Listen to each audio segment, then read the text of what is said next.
Hello, everyone. Welcome. Thank you for joining us for our 2024 CPA Exam Insights, a live Q&A with the AICPA and NASBA, moderated by Chief Creative Officer and Lead Instructor here at UWorld Accounting, Roger Philipp.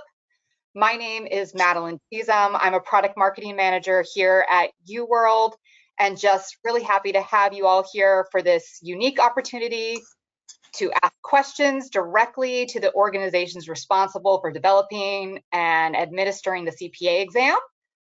We're gonna get right into it because we have received many questions from several of you, which have been incorporated into this presentation already. And also there is a feature which within GoToWebinar, which you can ask questions throughout the presentation, and we do have my colleague Julie Snow in the background helping answer questions, but we will also answer some questions live at the end, time permitting. So without further ado, I'd love to introduce to you today the wonderful folks we have here joining us for the presentation. As mentioned, Roger Philipp, who is our Chief Creative Officer and Lead Instructor here at UWorld Accounting, will be moderating, asking those great questions that you had come in. And I'm also joined here today by Michael Decker from AICPA and Colleen Conrad from NASBA. And I would love if you all could just introduce yourselves and tell a little bit about what it is that you do. First of all, I'm Roger Philipp of UWorld Accounting, as she mentioned. I took the exam myself way back in the 80s. I worked at Deloitte & Touche in downtown LA where I got my CPA certificate. Started teaching CPA Review 36 years ago.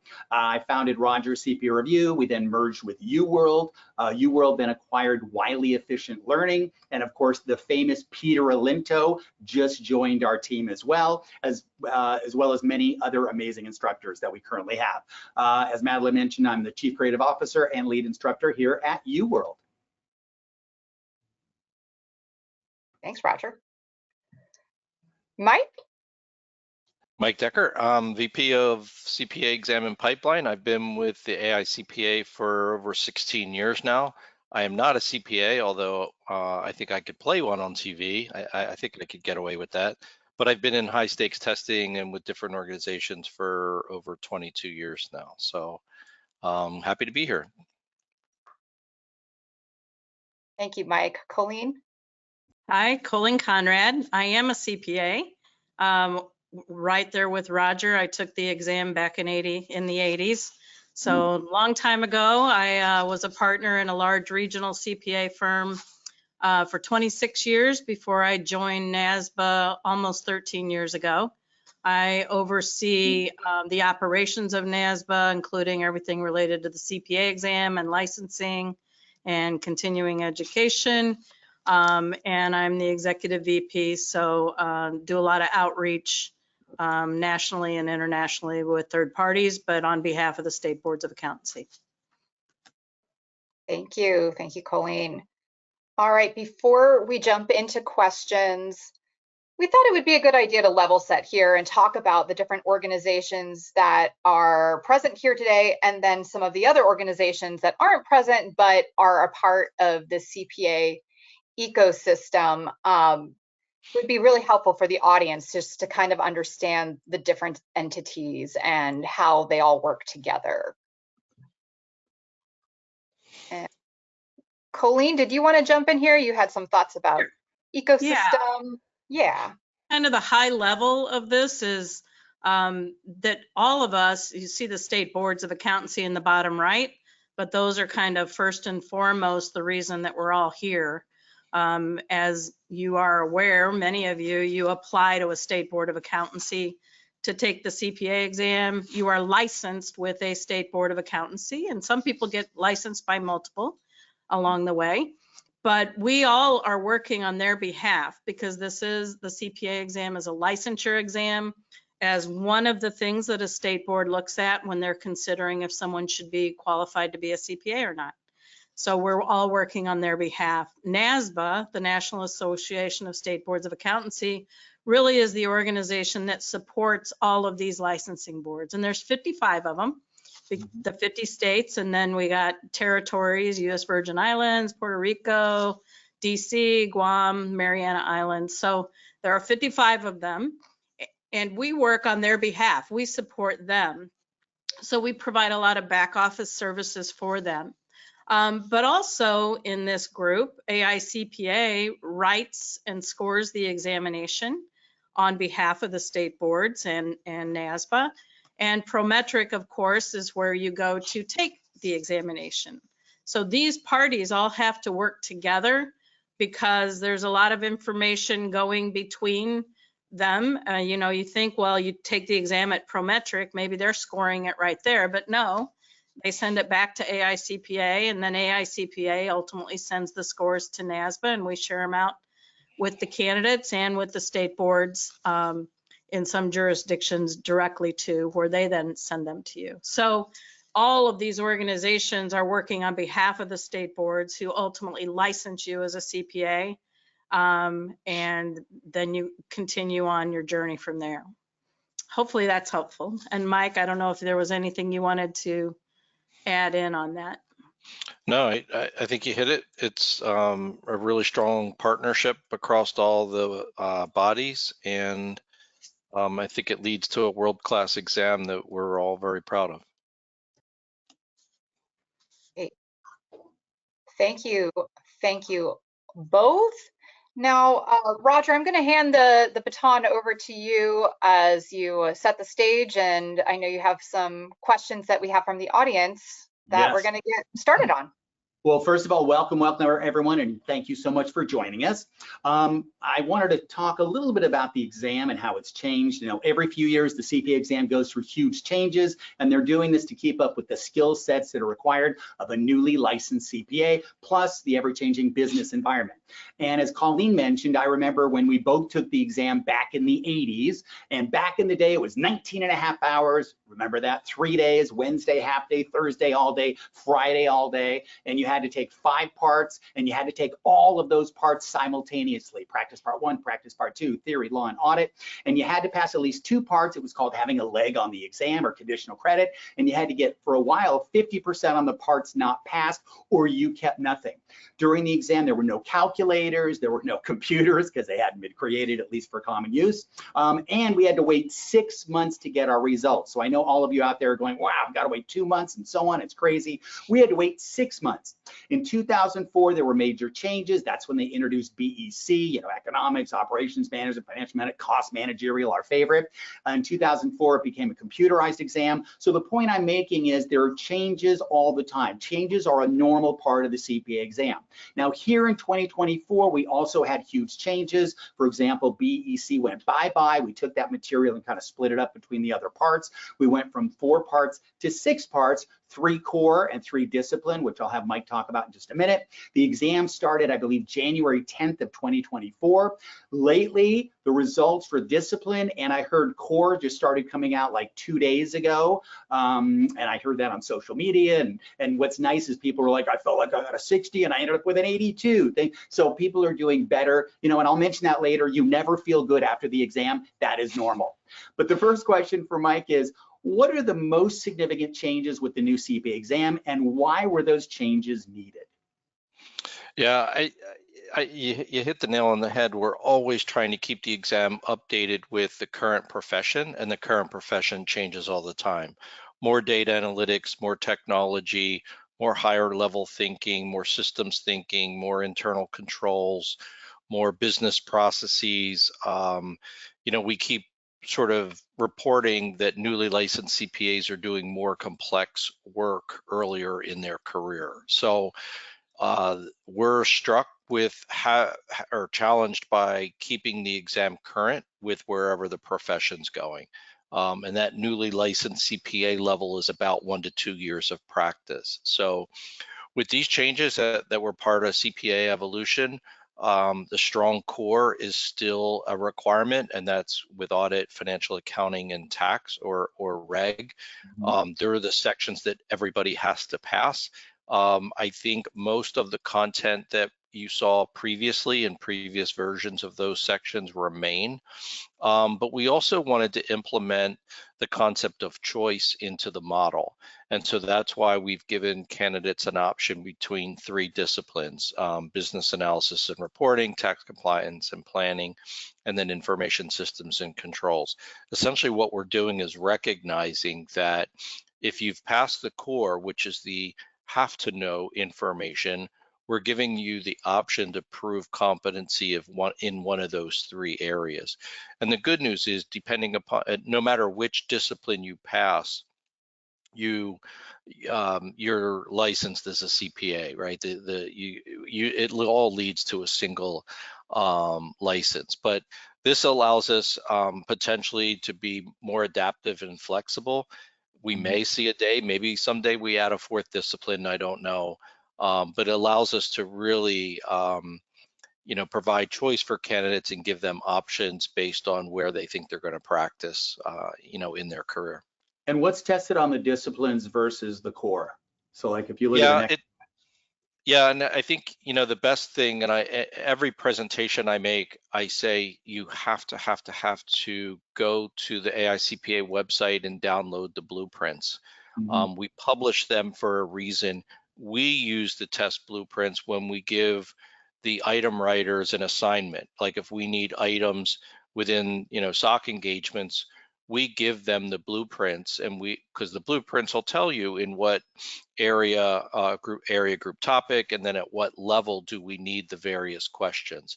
So if we're given the blueprints to the item writers, as a candidate, you should understand that. So some of these concepts, you could argue, are probably more on the need to know or like to know versus have to know. So again, if you're going to be practicing an audit, clearly management and understanding of data governance, cybersecurity, privacy frameworks, and clearly all of the SOC engagements is clearly something that's critical to information systems and controls. So you could think of it as more the advanced topics within an area.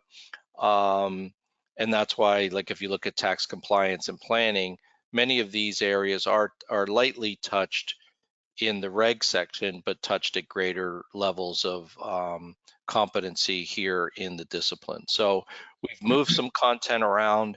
Most of the disciplines have new content, which explains why we need to hold the scores as we look at the new content, the new test questions, and see how they perform. And I wanted to mention too, you'll see a QR code there. That'll take you to 3 different 4-minute videos on our site that talk about the different disciplines, and it might kind of help you to decide which of the disciplines you choose. Because again, for those of you out there, there are 3 core. That's what he was mentioning, FAR, audit, reg, and then there's 3 disciplines. You get to choose one of the 3. You can go in any order. You could start with the core, you could start with the discipline. We're suggesting start with the core, and then your third part may be the core, and then lead into that discipline. So let's say your third part's reg, maybe you do TCP afterwards. So it depends on the part. But again, that's your choice. You can go in any order you want, and that's kind of how it's set up. But again, I know there's a lot of confusion. Which part should I take? Which discipline should I take? But as Mike said, regardless of the discipline, you're still a CPA. It doesn't say with a specialty or expertise in an area, you're just a CPA. And then as far as the breakdown of the exam on the next slide, it talks about what there's 5 testlets and pretty much 50-50 except for ISC, which is 60-40 as far as the grading. Yes. So yeah, on the far right under green, score weighting MCQ is a multiple choice question and TBS is a task-based simulation. When we eliminated the BEC section, we also eliminated the essay questions. They were taking up too much time, of a candidate's, time or real estate on the exam, if you will.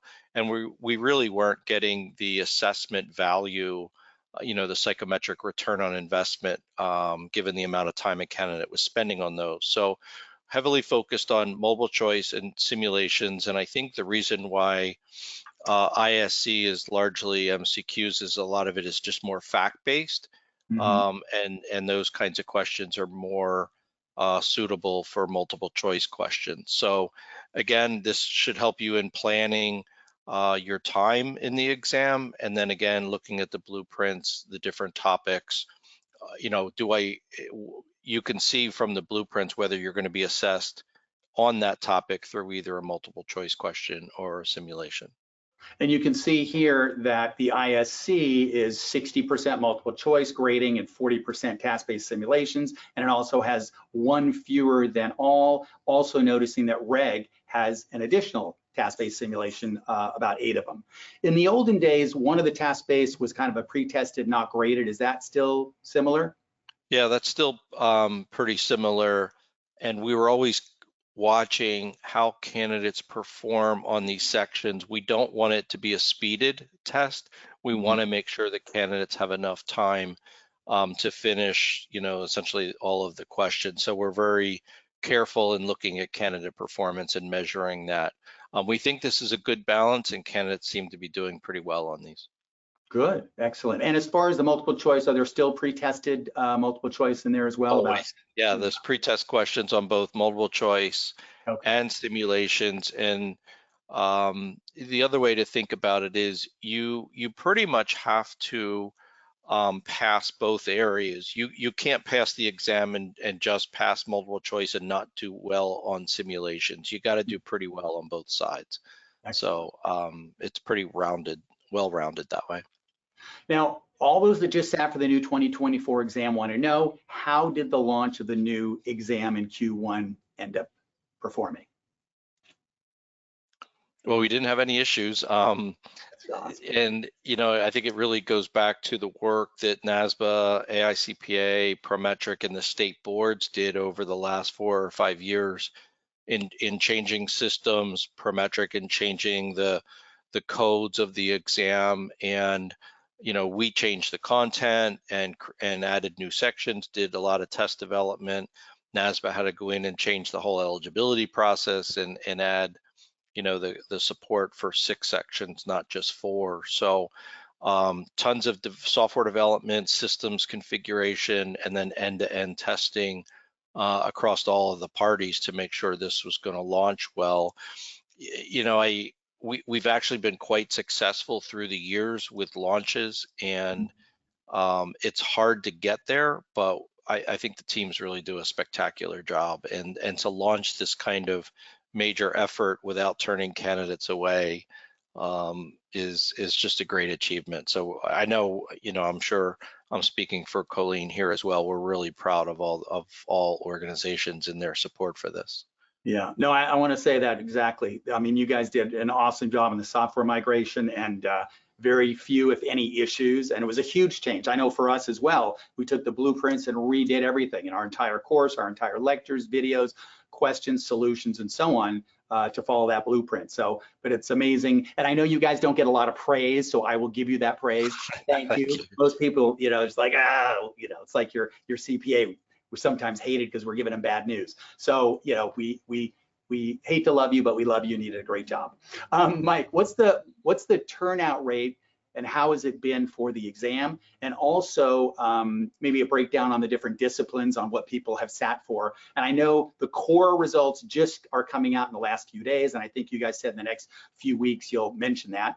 And then the disciplines, the first group is already out and the second one's about to be out. So just wanted to see. Yeah, so we, as everybody probably knows, many candidates rushed in 2023, right? If they held credit for BEC, they could avoid sitting for a discipline. So volumes skyrocketed in 2023. And again, you know, many candidates they wanted to sit for the section that they knew versus perhaps a section that they didn't know. So again, this is the first time choice was inserted into the CPA exam, so candidate choice. So when you look at Q1, we were quite pleased with the candidates that both came in for core, and the candidate about 1,700 candidates that sat in Q1 for the discipline sections. Again, we believe these students or these candidates were ready. You know, for these disciplines, they didn't shy away from it. And we sort of heard that the end of last year, a number of candidates would say, I'd rather have double tax. You know, I want reg and TCP. I don't want to take BEC. I don't want that writing question, and I don't want the content that was in BEC. So I think in the first quarter, the candidates that sat, the 1,700 candidates that sat for discipline wanted those sections. I think over time, we're going to see, obviously you'll have retesters come in, candidates that maybe failed the discipline, and then other candidates that aren't so sure and maybe aren't so confident coming in to sit for the discipline. So you'll see the volumes fluctuate.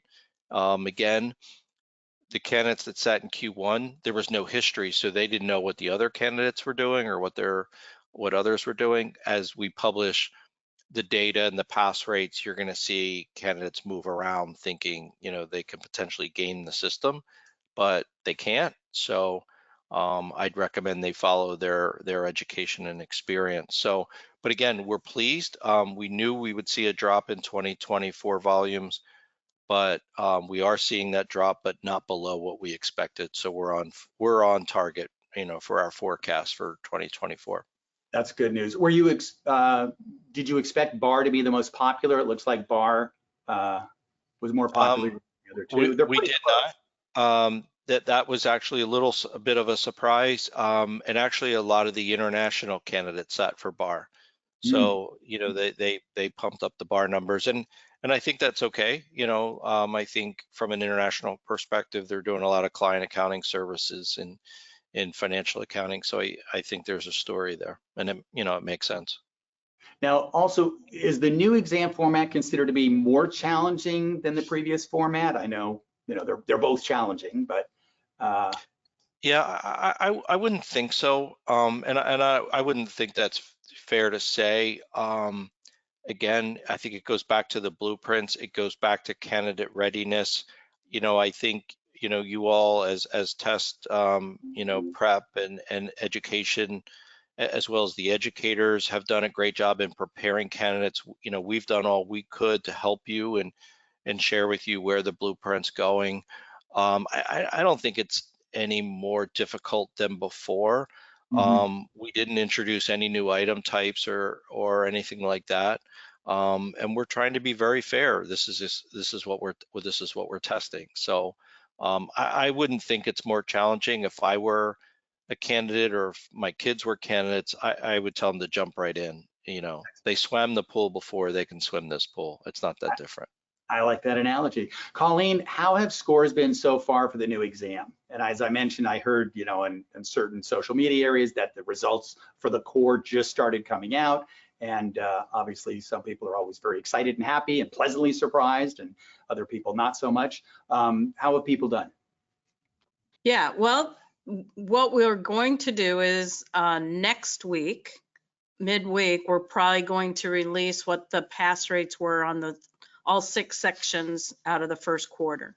So kind of stay tuned for that and watch our social media, and I'm sure, UWorld and others will pick up on that too. But I do want to, I guess, reiterate what Mike said, is that you have to take the tests that are best for you. Where's your passion? Where do you think you're going to work? Where have your studies been? And pick a section based on that, on the disciplines anyway. But we had to, and I know Mike is going to talk about this momentarily, and I see that you have questions on this, is why did we have to wait so long for the scores? And Mike will talk about that. But part of it was setting of the cut scores on these new exams. It's all new questions. Right. Well, and in new orders and everything. So the tests have to be, in essence, kind of graded too, to make sure that they're fair and everything. So AICPA does a great job with that. So the other thing I guess to note is we did have the early release of core, which was a surprise to people. But we were happy to be able to provide that surprise and that to get those scores out a week early. Mike will also speak to this too, but just because these came out early, don't assume that any of the others are going to come out early, because they have to go through, AICPA goes through a process every quarter. And of course, if we can, we will. But we also have to give the state board the heads up that they're coming, because ultimately they're being sent to the state boards. And, but, you know, so we were happy to be able to release them early this time. And we'll continue to do what we can, but make no assumption that they'll come early in any other quarter going forward. So, yeah. I saw people responding to that. Some people were thankful. Oh, that's great news. And some were like, no, don't ruin my day. I don't want to know yet. I was planning on next week. There goes my weekend. Well, and I'll tell you just a little tidbit. There was a back and forth between AICPA and Promet and NASBA about when to release them early. And there were some very specific reasons why we released them when we did. But there was some consideration of releasing them right before Memorial Day weekend, and we kind of thought that's a bad idea. You know, if there were any issues or concerns, you know, let everybody have a good weekend first, and then we'll get them out. But there ended up being specific reasons with state boards when some of their rules were going in place and such that meant that they had to go when they did. Gotcha. Well, you know, one of the questions or things you mentioned earlier is about, you know, it takes so long to get your scores. And as I mentioned, when Colleen and I took the exam way back in the 80s, it would take 6 months to get our results. Then it became computerized and you get it in a few weeks. But I also remember that any time that there's been a major exam format change in the past, this is normal where they hold back the scores because they want to make sure it's a fair exam. So this is a normal thing. But one of the questions we get, Mike, is can you explain the delay in the score release? You know, and they kind of want to know. And, you know, we have a chart that talks about when it was supposed to happen. And as we mentioned, it happened a week early, which yay for some, not for others. And then also, I know it normally takes, you know, a year, maybe longer to go back to that normal release schedule. You know, what is your projection for 25, 26, and so on? Yeah, so thankfully we were able to beat that June 4th date, you know, for the core with Q1. So we're pretty happy about that. The challenges, and Colleen said it right, for every exam question, we have performance data on that question. So anytime that question's in an exam, we know, was it easy, was it hard, how long a candidate spent on it, did the passing candidates get it right, and did the failing candidates get it wrong? Like how discriminating was that test question? And so the more questions that you have data on, the faster you can release the score because you know how that question you know, applies to the passing score. The score is not a percentage of you know, right and wrong. So that's why it's a little bit more complicated than that, especially when you look at the disciplines. So when you look at the disciplines, a lot of the discipline content is brand new.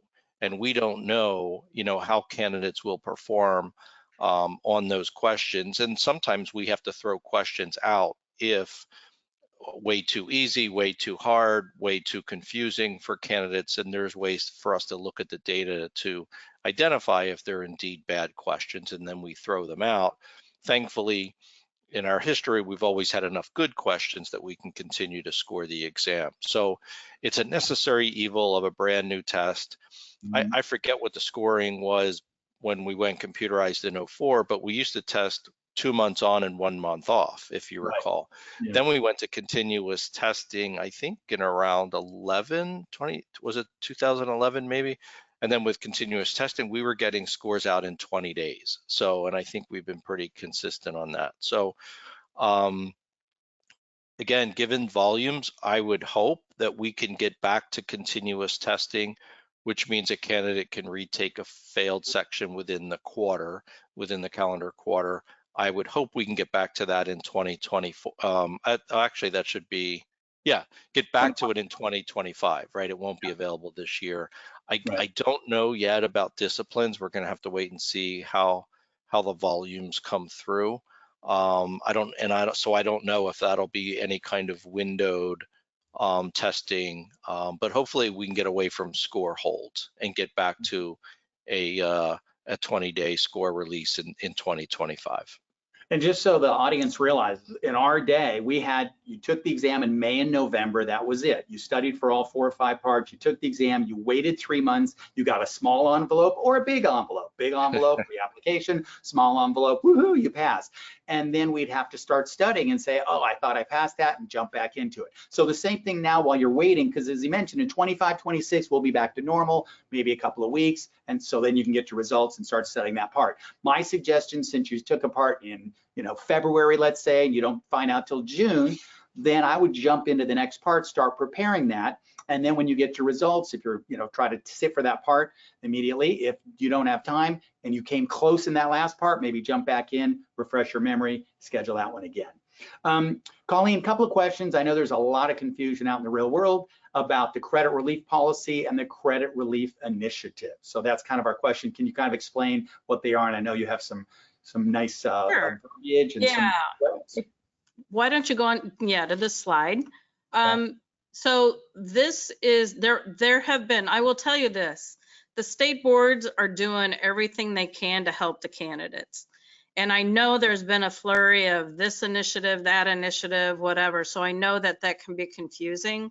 But what has happened is it wasn't a decision to do everything at the same time.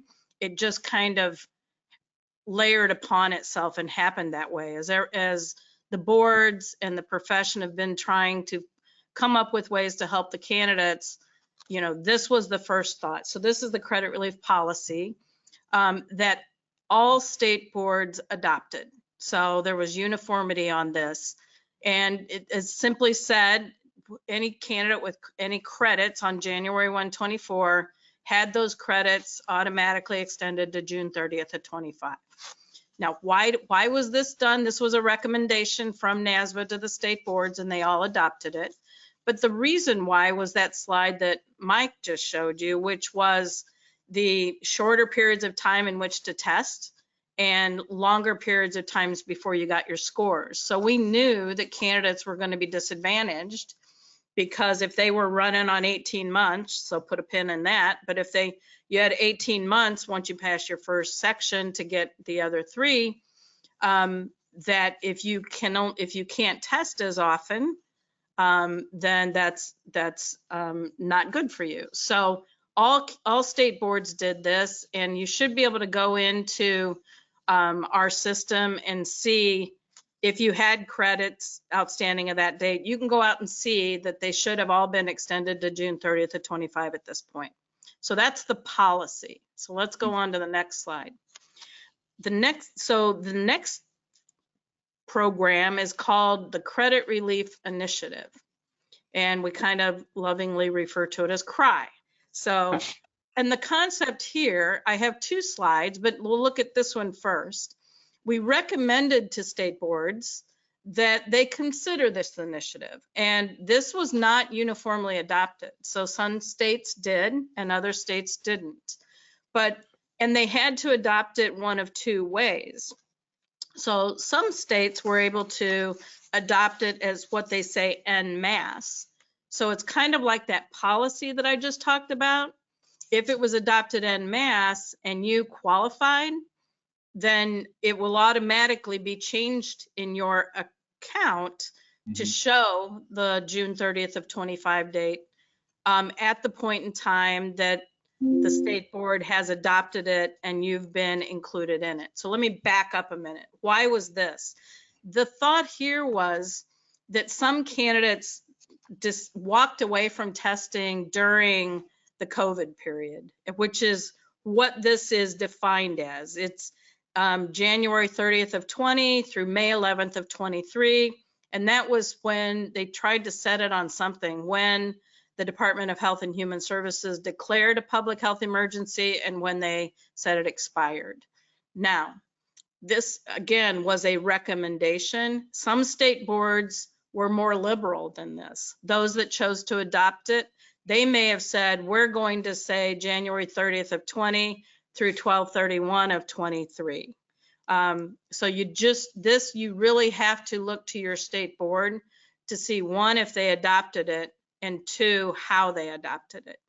So this speaks to en masse. So if you happen to be with one of these states and there were 22 states that adopted en masse, then it'll automatically be changed in your account if you are affected.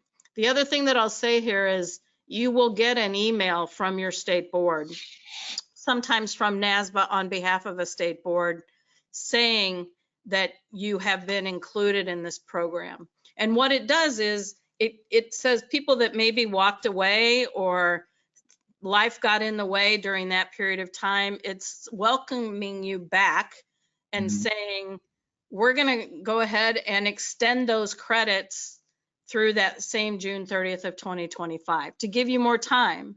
And I know there have been some candidates who, when this was applied to them, they were done because maybe the one that they lost, they're having to go back and retake again, and now they got that credit back. Oh, that's great news. Yeah. There was some very, very happy people when they saw this, or people that maybe, you know, had one section left or two sections left. It's like, let's get back in there. You know, we're giving you another chance. Let's get back in there and test. So basically, if they got a leg or a conditional credit between January 30th of 20 and May 11th of 23, then that is good until 18 months from January of 24, which is the June 30th of 25. Right. That's right. Excellent. It's a very liberal initiative. Yes. Let's go to the next slide, because I said some states adopted en masse. Some states, because of the way their rules and statutes are, they couldn't. So these are what we call case by case, exact same dates and everything related to it. But the only difference is a candidate has to opt in. And I know the state boards and NASBA on their behalf has made it very easy. Again, a candidate, if this applies to them, then they're going to get an email saying you qualify for this program, kind of click here if you want to opt in to this program. And there's no reason anybody shouldn't, right. You know, because there's no cost, there's no anything. You just have to adopt, you have to opt in, and then your credit dates will be extended to June 30th of 24/5. So 12 states adopted that. So 22 en masse, 12 case by case. Some states have said, no, we're not going to do this because we think we did a lot to extend credits during that period of time already. Some states have not formally made a decision, but it's been long enough now that we think a no decision is a decision. I would encourage candidates to do this though. Even if you think your state hasn't adopted, you know, reach out and ask them to extend you anyway, because I know some states that didn't formally adopt either of these. If you reach out and you say, I had a credit during this period, and, you know, give whatever extenuating reason you want to give, some states have been much more liberal to grant those, even though they're a long time ago.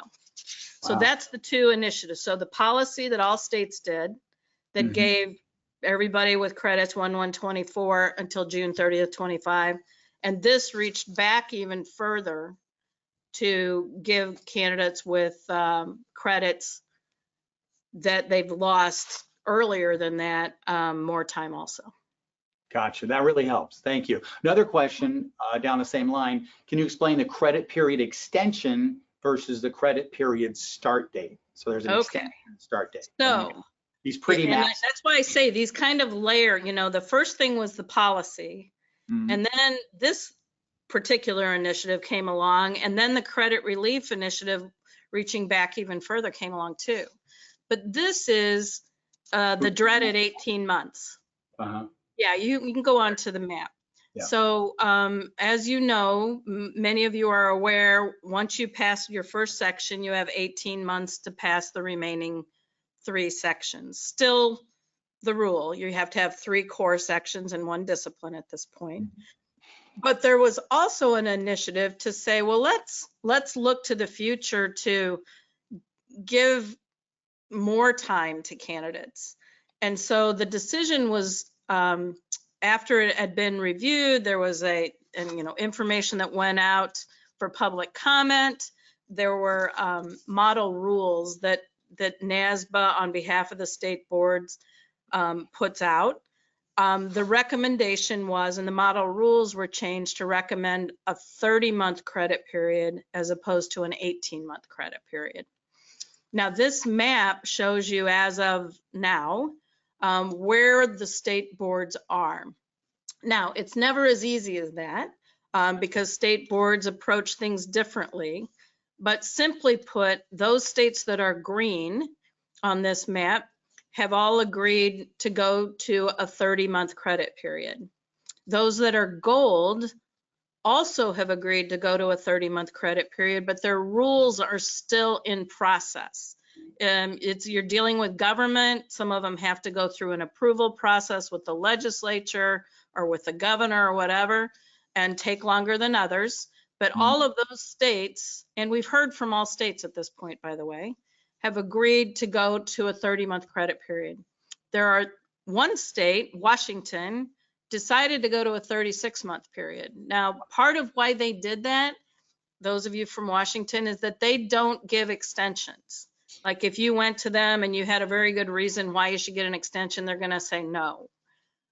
So they said, since we don't do that, we're going to go ahead and give them an extra 6 months. So that's why they went to 36. Indiana is also has rules in process to go to 36 months. South Carolina, it's a bigger issue. And I know those of you from South Carolina know that that's sometimes a challenge down there. They are having to go through a legislative change, so that one will take a bit. But it's good news across the board. Yeah, it's great news. So to summarize on this chart, this one is saying that any parts you take in 2024 and pass, you will keep for 30 months. Is that correct? It does not say that. Oh, it does not. It kind of does. Okay. But this is a state by state thing. So some states said this is effective on, say, June 1st, which, by the way, this is a reason we delayed score release. We had a state that we wanted candidates to get the 30 months. And so this is one reason why we didn't do something late last week and we did it this week. Candidates that got their scores are going to qualify for the 30 months instead of the 18 in a state. So it does, some states did a retroactive, like if you, even though their effective date is this date, they went retroactive for some period of time and applied the 30 months backwards. Some states said no, it's only those that get their scores this date forward that get the 30 months. So you really, again, need to look at what your state has decided to do. It's not everybody in 24 because these are rolling in. Do know though that NASBA on behalf of the state boards are adjusting these credit periods as we hear from the states and we know when they're effective and whether they're retroactive or not. We're making those adjustments to accounts as we learn of them. Gotcha. Okay, and then the Let's next go slide. one more, next slide. Kind of related to that, but again, another thing that the state boards are trying to do to help candidates was if you've been taking the exam for a while, you know that your credit period starts based on a specific date. And in many states, it was the date you sat for your exam. Some dates, it was the end of the month in which you sat for the exam. And that was very common in most of the states. But at the same time that the recommendation was to go from 18 to 30 months, there was a recommendation to start the credit period when NASBA releases the scores, okay? Which, again, think about it. You may have taken an exam in January and just got your scores this week. Under the old rules, your credit period would start back in January, and there's nothing you can do about it because you can't sit again. But under the new rules, it's when you get your score. So it delays this when the clock starts ticking. This shows, yeah. That's great. This shows as of now, everybody in green has changed it to the date that NASBA releases the scores. So that's great. The state boards are jumping on this and really trying hard to make this change. The states that are gray, and there's a few there, are still in process. Maybe those are some of the same ones that had that legislation or rule process changes made to go to the 30 months. This is wrapped into that same rule change. So that's why some of these are still in process. And Louisiana, poor Louisiana down there, theirs says it's still the date the candidate takes the exam. But don't fear, because I know Louisiana did not have to have a rule change to go to 30 months. So they jumped on that quickly, but they do have to go back and get a rule change in to do this. And I'm sure they will be taking it up and looking at it and not wanting to be an outlier. But Gotcha. as of now, that is what it is. They're definitely an outlier as of now, that's for sure. Well, Yeah. thank you for that. I think that cleared it up quite a bit. Mike, quick question. Why is it a great time to become a CPA? I know I just saw on, TMZ that Ben Affleck's filming the new The Accountant 2. So, it shows us CPAs are sexy, intelligent, ambitious, and out there know how to shoot guns. But in your opinion, why is it a great time to come on and become a CPA and get through this thing? Well, there's a lot of things on here, although I don't see coolest profession around on this little chart here, but I like that. Coolest profession around. Yeah, definitely is that. I think what we're seeing is the baby boomers are retiring. There's a need for accountants. There's a need for CPAs. There's growth, across the whole profession. There's opportunity across the whole profession, whether small firm, mid-sized, large, big four, domestic, global. You can pretty much write your ticket if you're a licensed CPA.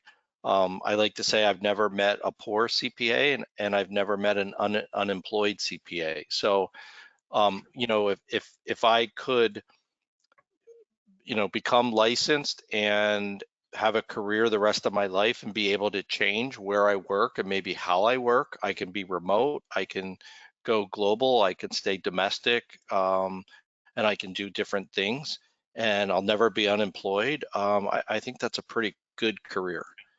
No, I agree. I mean, we also, in our marketing, I always say that the average CPA makes about $1 million more over their career than a non-CPA. And the other thing too, I always like to tell people that you never get bored. I mean, that's why we have CPE, continuing professional education. I in California need 80 hours every 2 years to keep my certificate active. And that makes me have to go and learn and study. And so that's one of the nice things is you're never going to be bored because there's always new rules and laws changing. Also, what's your advice to someone thinking about entering the accounting profession? I mean, same thing. I think it's a great profession, tons of growth opportunity.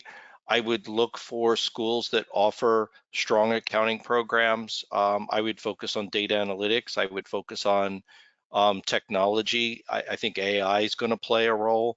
Complex thinking, strategic thinking, IT, data analytics, accounting, business, and some finance. You'll be set. Most of the sort of better schools have both 4 and 5 year programs. Look to see if that's where major, when I say major firms, the ones doing on-site campus recruiting. There's tons of opportunities for internships and the like. Make sure you're in a program that offers that. I know, UWorld and others are on campus supporting the candidates through the process. The employers are there. Many of the teachers and the academia are pro CPA and or are CPAs themselves. So it's creating that environment. State societies are there. It's creating that environment to pull the students through. No, and one of the things you just mentioned leads into our next question, which was about the 30 extra units. Back in my day, we had to work for 2 years, but have a bachelor's. Then they changed it and said you only have to work for 1 year, but you need the extra 30 units or 150 units. So Colleen, what are some of the ways to earn those extra 150 units in order to become licensed? Whoop, I think we lost you. No, I just was muting myself. Oh, okay. I'm back. Sorry. My wife wants that for me too. Yeah. But anyway. There's lots of ways to get those last credits. Some people like to get a master's in accounting or an MBA or in something else. I talked to someone who got a master's in sustainability the other day, which I thought was cool. But you can do that. You can get it through dual majors. That's another way people do it. Some like to even go back to a community college. Some states you can do that. There's some states where that's not allowed. But AICPA and NASBA have what's called an ELE program. You should Google that and check that out. It's a very economical way to get credits through Tulane University. I know that UWorld actually has an option too, and you might want to chat a little bit about that. Yeah, yeah. This is a great accredited program at the University of North Alabama, UNA, and it's the Accounting Career Completion Program. And we partner with them to utilize our UWorld materials. It's taught by UNA faculty. You don't need to be a UNA student to enroll, but it's a great way to get those extra 30 units. You can take it anywhere in the world. It's an accredited program, fun, it's easy. And as I said, in my day, we needed a bachelor's and 2 years of experience. Then over the years, they changed it instead of 120 units, let's make it 150 units, but only 1 year of experience. So this is a great way to get those hours. You'll see there also a QR code. You can kind of take a picture of that and read some of the details about it. But again, there are ways to get it. As she mentioned, you can even get a minor or just take extra units as well. I know that we're all sitting here and excited, and I saw in the chat someone's asking, Raj, when's the best time to study? And I know you're all sitting here going, wow, this is exciting new information. I'm gonna be a CPA. My family's gonna be so proud of me. Well, I like to start out by letting people realize it is not an IQ test. You do not have to be a genius to be a CPA, right? Look around you in the office, look at me, look at Peter Alinto, right? It's a test of discipline, which means if you study, you will pass. Our job is to motivate you for the 300 plus hours it's gonna take in order to get you through that CPA exam. So you'll see here kind of our step-by-step process. First of all, to get through the exam from step A to step Z, first of all, build a support system. In other words, go tell your family and friends, I love you, but I'll see you in about 8 months because I'm going to be studying nonstop. You need to clear your calendar of distractions. In other words, you need to stay focused, right? Because it's I hate to use the word commitment, right? But it's a commitment of time. If you study, you will pass. Then you need to set up a schedule. And they've done studies and they found that if you study at the same time every day, it takes you less time to get into the study mode. You become much more efficient. I remember in my case, I used to go to the library with a friend of mine and we would both study our own stuff. But if we had questions, if I didn't understand something, I could ask him and vice versa. And you think you understand something until you try to teach it to someone else. And then you realize maybe you didn't understand it as well as you thought. So that's always a great way to study. Someone asked me, and I tell my students too, you know, while you're working, you've got a job, you're getting a paycheck, maybe set the alarm for 4 a.m. Get up while you're fresh, study from 4 to 6 a.m., then shower, go to the office, you know, take a nap in the afternoon in the restroom like I used to do. Because some people like to study at night, but you're kind of tired from the day. Some people like to study in the morning. It's up to you, but set up a study schedule that works for you. You also, in our course, we have a UWorld study planner. It's interactive, so you can set up the dates, the timing, put when your exams are going to be in. It'll tell you how much time, how many hours every day, every week you need to do it in order to meet your goal. Schedule your exams early. In other words, don't procrastinate. And I've been doing this for many, many moons, and I'll have students that say, well, I'm just not ready, I'm not ready. You never feel ready. You never stand and go, I think I'm gonna nail all 3 of these core and pick one of 4 disciplines. And someone asked in the chat, can you take more than 1 discipline? No, you just take it once, you pass it, that's great. You don't pass it, you can switch disciplines, but if you pass the discipline, that's it. You don't need to take another one. So the point is, that you're never going to feel completely ready. Jump in and take it. Get that experience. Hopefully you're properly prepared. Don't go in unprepared. Also, after the exam, you never feel good, right? When we had a live exam with thousands of students and people would walk out and I'd say, how do you feel? And they're like, oh, where's the nearest bar, right? So you never walk out going, oh, that was a piece of cake. Usually when you feel worse, it means you did better. It's the people that would walk out that go, I think that was pretty easy. They probably weren't prepared. So just realize you never feel good about this. The other thing too is we offer advising sessions, and these are free, which means that you can talk to our counselors, the people to help you with your study schedule, with your anxiety for the exam, things like that. But we're here to kind of help you stay focused and meet your long-term goal, which is what? To pass the CPA exam. The main thing is you can do this. It is not an IQ test. It's a test of discipline. If you study, you will pass, and we will help accomplish your goal of what? Of passing the CPA exam. Let me turn it back to Madeline now, a little bit about our all-new 2024 CPA review course here at UWorld. Thank you, Roger. And everything that you just said there really does lead into how our program was designed. You'll see on the right here the puzzle image that you have there. We do have a whole new 2024 program that brings in really amazing entities starting several years ago when Roger CPA Review was acquired, which brought over Roger Philipp, myself included, and a whole team of experts, exam experts, and so forth. And then last year, we acquired Wiley Efficient Learning, and joining our team was Peter Olinto, all under the house of the UWorld proven method. So we have brought in all these different entities, experts in the industry, to provide you the highest quality program available. So first of all, that first bullet point, content clearly mapped to the AICPA blueprints. Mike had mentioned earlier about he highly recommends go to the site, download the blueprints.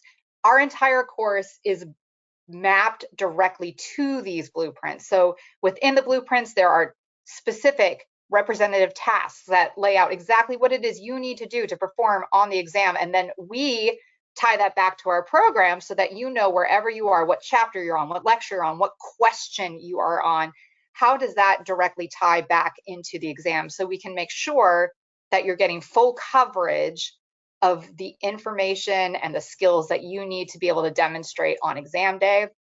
We do have an expert team of accounting educators and practicing CPAs, which I'll show you a quick snapshot in a second, and all under this proven methodology, which resulted in a 94% pass rate. Okay, and then I just wanted to show you, here's a quick snapshot of some of the amazing content developers that are working on writing those questions. The expert answer explanations, very meticulously written, making sure that every question is an active learning experience. As you are testing your skills, you're getting immediate feedback to see how you compare to your peers, and then also getting a really nice explanation that shows you exactly what the topic is and breaks down the topic and gives you things to remember. It's a very enlightening experience to use our QBank. So you have this incredible team behind you, and what our package looks like. So we do have the option for our Elite Unlimited package, which you have unlimited course access to, access until you pass. 3 core sections, you choose the discipline of your choice. You have the study guides, the 8,000 plus top quality multiple choice questions and task-based simulations that actually mimic what they're doing on the actual exam.